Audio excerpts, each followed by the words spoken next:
नमस्कार दोस्तों, आज हम हिंदी के कुछ चिन्ह को देखेंगे। देखिए, संक्षेप सूचक चिन्ह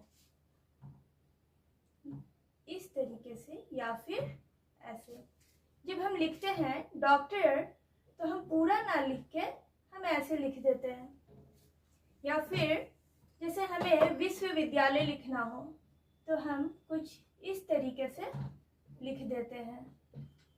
तो यह संक्षेप सूचक चिन्ह हुआ। त्रुटि बोधक चिन्ह,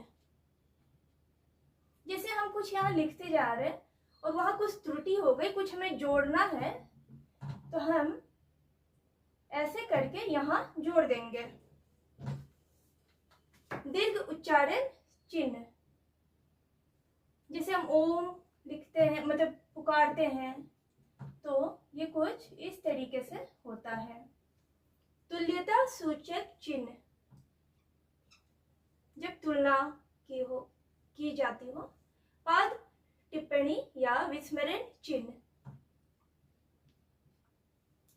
जब हम कुछ लिख रहे हैं, मान लीजिए ऐसे करके कुछ भी, फिर हम ऐसे दे देते हैं, यानी कि उसके बारे में हम बाद में लिखेंगे या नीचे लिखेंगे।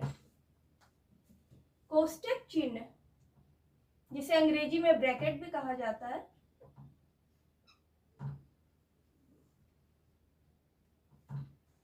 रेखांकन या पद चिन्ह,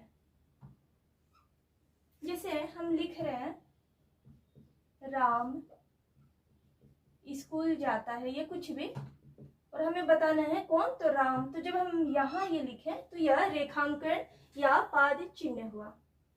फिर समाप्ति सूचक चिन्ह,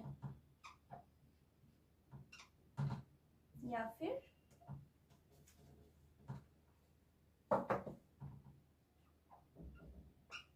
जब समाप्त हो जाए तो अक्सर आपने देखा होगा कि अंत में ऐसे रहता है, यानी कि वह समाप्ति का एक सूचक है।